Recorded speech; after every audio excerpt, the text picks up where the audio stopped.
Bonjour, aujourd'hui je vais vous présenter la technique pour prélever dans une fiole, autant si c'est une injection pour donner une injection intramusculaire ou une injection sous-cutanée. Donc, première chose à faire, j'ai besoin absolument de faire une hygiène des mains. Donc, j'aurais pu me laver les mains à l'eau et savon, mais je préfère le prendre avec un hydroalcoolisé comme le styrigel. Première chose que je vais avoir besoin, ma fiole. Et je dois toujours m'assurer que ma fiole, la date d'expiration, qu'elle n'est pas expirée, donc elle expire en 2018. Je m'assure de prendre le bon médicament et toujours vous assurer que la voie d'administration est compatible avec la voie d'administration qui a été prescrite. Dans ce cas-ci, le médecin a prescrit morphine 6 mg intramusculaire, donc je dois absolument m'assurer que la voie intramusculaire est possible avec cette fiole-là. Donc, elle est possible. J'ai besoin d'une intramusculaire, donc je vais venir choisir la seringue pour une intramusculaire. Elle est choisie. Je vais venir enlever le capuchon protecteur en plastique. Il se pourrait qu'elle soit déjà partie, qu'elle soit déjà enlevée. C'est pas grave, on peut toujours l'utiliser parce que les fioles, c'est des multidoses.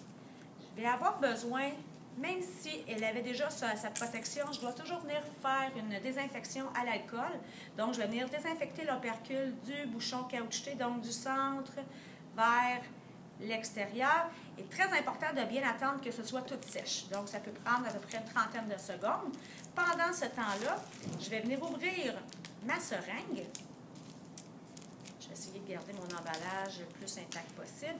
Et je vais venir visser l'aiguille sur l'embase de ma seringue et venir décoller très légèrement le piston pour que ce soit plus facile à insérer.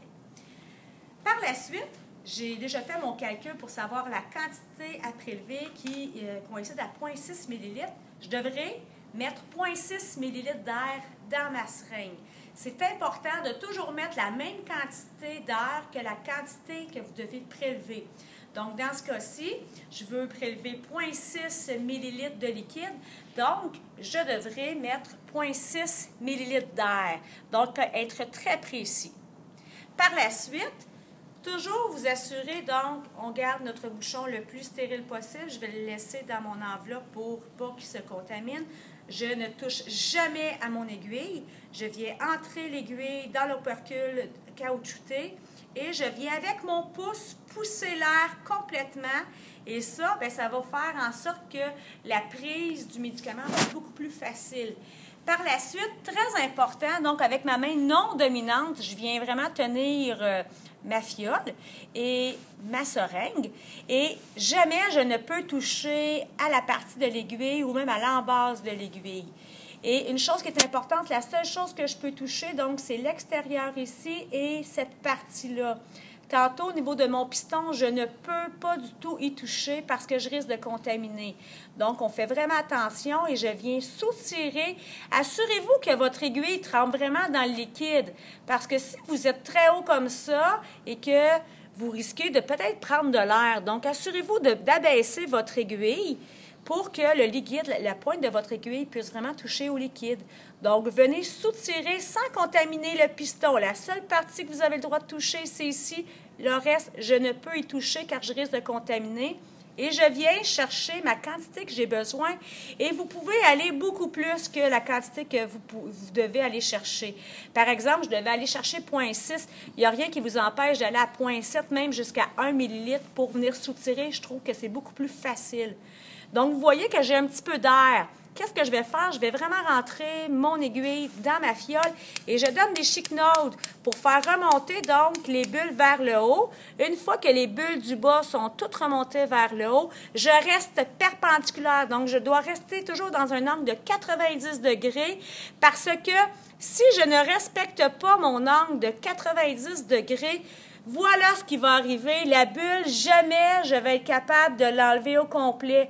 Voyez-vous, j'ai toujours une bulle ici qui est présente. Pourquoi? Parce que je me suis penchée.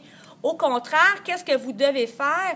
Si vous voulez faire échapper la bulle, vous devez toujours rester dans un angle de 90 degrés jusqu'à temps que vous ayez votre quantité. Et une fois que vous aurez votre quantité, tournez pour être certain que vous avez vraiment la bonne quantité et retirez-vous sans contaminer votre aiguille. Assurez-vous d'avoir la quantité précise comme c'est présentement. Donc, j'avais besoin de 0,6 ml. Et ce qu'il me restera à faire, aller chercher mon bouchon, bien évidemment, et venir le capsuler donc de la bonne façon. Donc, je viens joindre mes poignets à poignets parce que je vais avoir beaucoup plus de stabilité et je viens la capsuler correctement. Et je viendrai faire la vérification des 5 bons, donc à savoir si je donne le médicament à la bonne personne, le bon médicament, est-ce que c'est la bonne dose, la bonne voie d'administration et le bon moment. Ça, on verra ça dans une capsule ultérieure, mais toujours très important de vérifier les 5 bons 3 fois et de faire l'identification de la seringue, à savoir à quelle personne vous allez devoir donner ce médicament-là et peut-être le numéro de la chambre, et vous pourriez peut-être aussi rajouter quel est le médicament en tant que tel et venir vraiment l'insérer donc sur le bouchon de votre seringue et ainsi vous allez être prêt enfin à vérifier à aller donner votre injection. Je me préparerai aussi donc